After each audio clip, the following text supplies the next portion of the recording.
नमस्कार दोस्तों, स्वागत है आपका हमारे ज्ञान गंगा आध्यात्मिक चैनल में।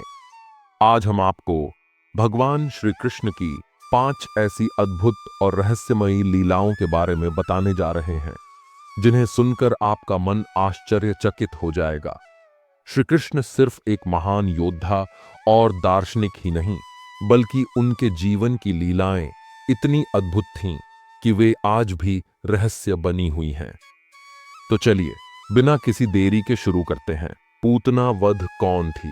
पूतना और क्यों आई श्री कृष्ण के पास? भगवान श्री कृष्ण के जन्म के बाद कंस ने उन्हें मारने के लिए अनेक राक्षसों को भेजा। इनमें से एक थी पूतना। पूतना एक मायावी राक्षसी थी जो छोटे बच्चों को मारकर उनकी आत्माओं को अपने वश में कर लेती थी। कंस ने उससे आदेश दिया कि वह श्री कृष्ण को मार डाले। पूतना सुंदर स्त्री का रूप धारण कर गोकुल पहुंची और श्री कृष्ण को गोद में लेकर उन्हें अपना विषैला दूध पिलाने लगी। लेकिन श्री कृष्ण तो स्वयं नारायण के अवतार थे। उन्होंने पूतना का सारा प्राण शक्ति खींच ली और उसका वध कर दिया।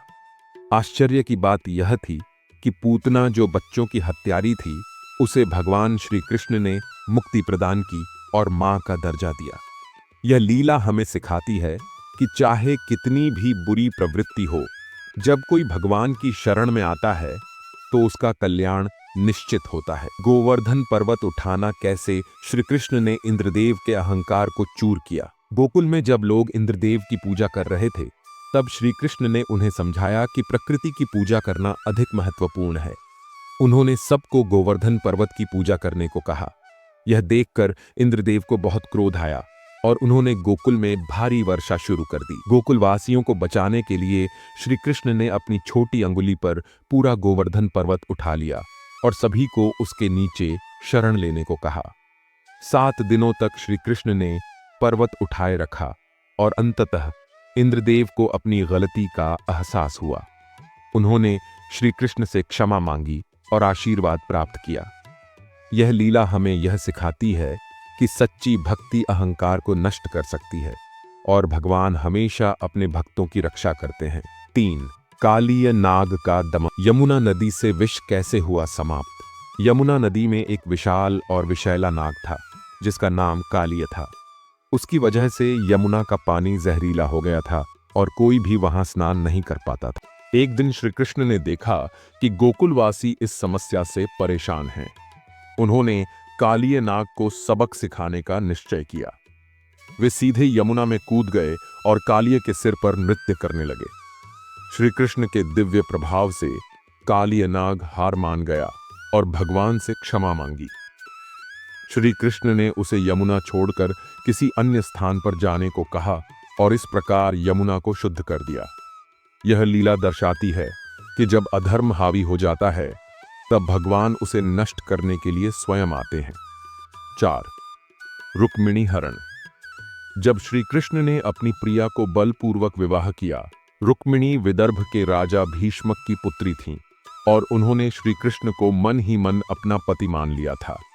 लेकिन उनके भाई रुक्मी चाहते थे कि रुक्मिणी का विवाह शिशुपाल से हो। रुक्मिणी ने श्री कृष्ण को एक पत्र लिखकर अपनी व्यथा बताई। जब विवाह का दिन आया तो श्री कृष्ण अकेले ही विदर्भ पहुंचे और सभी के सामने रुक्मिणी को रथ में बिठाकर वहां से ले गए। यह लीला हमें यह सिखाती है कि जब प्रेम सच्चा होता है तो भगवान स्वयं उसे पूरा करने में सहायता करते हैं। सुदर्शन चक्र और शिशुपाल वध क्षमा की सीमा और न्याय का उदाहरण। राजा शिशुपाल श्री कृष्ण से द्वेष रखता था और हमेशा उनका अपमान करता था। श्री कृष्ण ने वचन दिया था कि वे शिशुपाल के 100 अपराधों को क्षमा करेंगे। लेकिन जब शिशुपाल ने हद पार कर दी तो श्री कृष्ण ने सुदर्शन चक्र से उसका वध कर दिया। इस लीला से यह संदेश मिलता है कि भगवान बहुत दयालु होते हैं, लेकिन जब अन्याय और अहंकार की सीमा पार हो जाती है, तब वे न्याय भी करते हैं। भगवान श्री कृष्ण की लीलाएं रहस्यमयी और अद्भुत हैं। वे हमें यह सिखाती हैं कि जीवन में भक्ति, प्रेम, अहंकार मुक्ति और धर्म का पालन कितना महत्वपूर्ण है। अगर आपको यह वीडियो पसंद आया हो तो इसे लाइक करें शेयर करें और हमारे चैनल को सब्सक्राइब करना न भूलें। जय श्री कृष्ण।